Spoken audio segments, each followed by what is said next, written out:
শুভেন্দু অধিকারীর বিরুদ্ধে কোনো কথা বললেই আপনার জেল হতে পারে। গুন্ডা দমন বিল। অনেকেই বলছেন গুন্ডা দমন আইন এসছে, আবার অনেকে বলছেন রাওলাট আইনের আধুনিক সংস্করণ।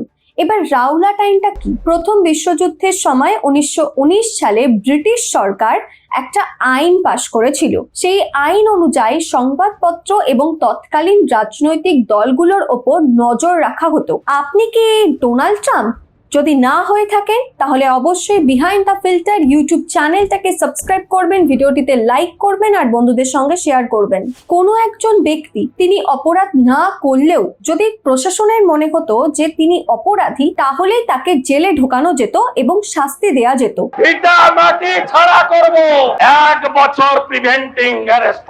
এবার বিজেপির নেতা মন্ত্রীরা অনেকেই এমন ভাবে গুন্ডা দমন আইন নিয়ে কথা বলছেন যে মানুষজন ভয় পাচ্ছে। এটা হয়তো সে ব্রিটিশ আমলে রাওলাট আইনের মতনই কিছু একটা আইন। কিন্তু মজাদার ব্যাপারটা হচ্ছে কেবল একটা নয়, দুটো বিল পাস হয়েছে। প্রথমটি হচ্ছে West Bengal public safety and control of anti social activities bill 2026। এটি সম্পূর্ণ নতুন একটি আইন। সরকার বলছে এই আইনের উদ্দেশ্য কেবলমাত্র অপরাধ দমন করা, যেমন তোলাবাজি, নারী পাচার, অস্ত্র পাচার, মাদক পাচার, এই সব অপরাধমূলক কার্যকলাপ যেগুলো সাধারণ ফৌজদারি আইনের মাধ্যমে মোকাবিলা করা যাচ্ছিল না, এই নতুন আইনের মাধ্যমে মোকাবিলা করা যাবে। তবে এই আইনের সবথেকে বিতর্কিত বিষয়টা হচ্ছে প্রিভেন্টিভ ডিটেনশন। যদি পুলিশের কাছে কোনোভাবে খবর যায় কোনো পার্টিকুলার ব্যক্তি বা কোনো মানুষের দল যারা কিনা কোনো অপরাধমূলক কাজ করতে পারে বা করতে চলেছে, তাহলেই পুলিশ তাদের বিরুদ্ধে আইনি পদক্ষেপ নিতে পারবে, তাদেরকে আটক করতে পারবে, তাদেরকে জেলে পাঠাতে পারবে। এবার সরকার বলছে এর ফলে কোনো একটা অপরাধ হওয়ার আগেই সেটাকে আটকে দেয়া যাবে। কিন্তু সমস্যা হচ্ছে এই যে ভাবা হচ্ছে বা খবর পাওয়া যাচ্ছে যে অমুক ব্যক্তি বা অমুক সংগঠনের লোকজন অপরাধ করতে পারে, এটা যে সবসময় সঠিক ইনফরমেশন হবে তেমন তো কোনো কথা নেই। অর্থাৎ এই আইনের মাধ্যমে কোনো একজন ব্যক্তির ওপর সন্দেহ হলেই তাকে জেলে পাঠানো যাবে। এবার হতেও তো পারে ভুল সন্দেহ হচ্ছে, সে কোনো অপরাধ করেনি, কিন্তু যতক্ষণে সেটা প্রমাণিত হবে যে সে কোনো অপরাধ করেনি ততদিনে তো তাকে জেল খাটতে হচ্ছে, সে তো কোনো কারণ ছাড়াই শাস্তি পাচ্ছে। এই আইনে বলা হচ্ছে আপনি যদি সাধারণ মানুষের মধ্যে ভয় ছড়ান তাহলেও আপনাকে শাস্তি পেতে হবে। আপনি হয়তো সাধারণ মানুষকে বললেন অমুক কাজ করলে কিন্তু জেল হতে পারে। এবার হতেই তো পারে এই ব্যাপারটাকে সাজানো হলো যে আপনি মানুষকে জেলে যাওয়ার ভয় দেখাচ্ছেন, কিন্তু আপনি আসলে বোঝাতে চেয়েছিলেন যে অমুক কাজটি করলে তাতে আপনাদের জেল হতে পারে। আইনে সমস্যা নয়, কিন্তু আইনটা কার্যকর করা হচ্ছে কিভাবে তাতে সমস্যা রয়েছে। দ্বিতীয় বিলটি হচ্ছে West Bengal maintenance of public order amendment bill 2026। এটা কোনো পুরনো আইন নয়, 1972 সালের একটি পুরনো আইনের সংস্করণ।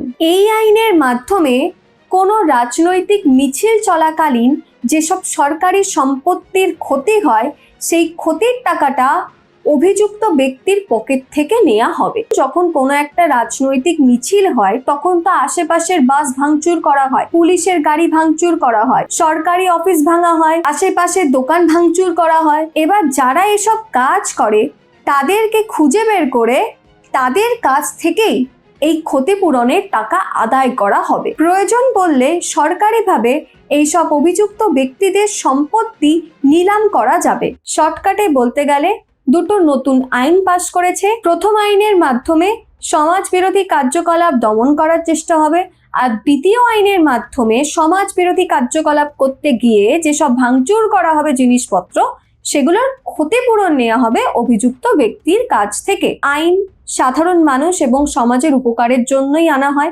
আইনের অপব্যবহারের মাধ্যমে সমাজের ক্ষতি হয়। আমরা কোনো ভদ্রলোকের বিরুদ্ধে প্রয়োগ করব না।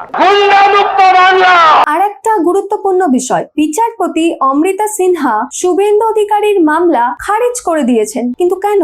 2021 সালে বিধানসভা নির্বাচনের পর শুভেন্দু অধিকারী এবং অন্যান্য বিজেপির বিধায়করা কেন্দ্রীয় নিরাপত্তা পেতেন, অর্থাৎ তাদের সঙ্গে সিআরপিএফ এর নিরাপত্তা রক্ষীরা থাকতো। 2021 সালেই 6 মে পশ্চিমবঙ্গ বিধানসভার সচিবালয় একটা নির্দেশিকা জারি করেছিল। সেখানে বলা হয়েছিল বিধানসভার মূল চত্বরে কেন্দ্রীয় নিরাপত্তা রক্ষীরা প্রবেশ করতে পারবে না, কেবলমাত্র সংশ্লিষ্ট বিধায়ক বা যিনি জনপ্রতিনিধি কেবল তিনি প্রবেশ করতে পারবেন। তখন বিজেপির অভিযোগ ছিল একদিকে তাদের কেন্দ্রীয় নিরাপত্তা রক্ষীদের বাইরে আটকে দেওয়া হচ্ছে, প্রবেশ করতে দেওয়া হচ্ছে না ভেতরে, অন্যদিকে তৎকালীন মুখ্যমন্ত্রী মমতা ব্যানার্জি এবং অন্যান্য তৃণমূলের বিধায়করা পশ্চিমবঙ্গের পুলিশদের নিরাপত্তা নিয়ে বিধানসভায় প্রবেশ করতে পারছে।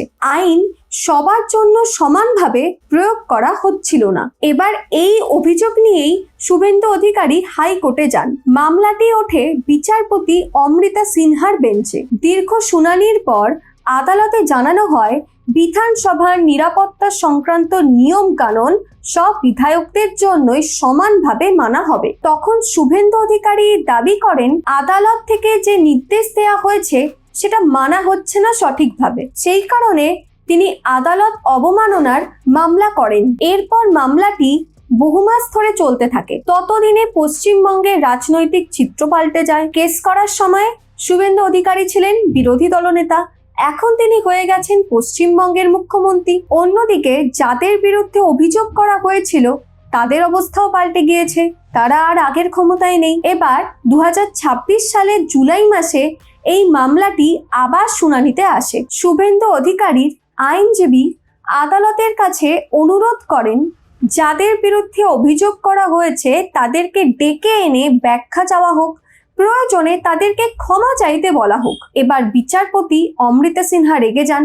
তিনি বলেন পরিস্থিতি পাল্টে গিয়েছে, এই মামলাটি চালালে আদালতের মূল্যবান সময় নষ্ট হবে। Late people remain in peace, মানে মানুষকে শান্তিতে থাকতে দিন। এরপর আদালত মামলাটি খারিজ করে দেয়। একজন সাধারণ মানুষের দৃষ্টিভঙ্গি থেকে দেখলে ব্যাপারটা দাঁড়াচ্ছে তাই রাজনৈতিক পরিস্থিতি যখন পাল্টে গিয়েছে, বিরোধী দলনেতা যখন মুখ্যমন্ত্রী হয়ে গিয়েছেন, তাহলে বেকার পুরনো কাসুন্দি ঘেটে লাভটা কি?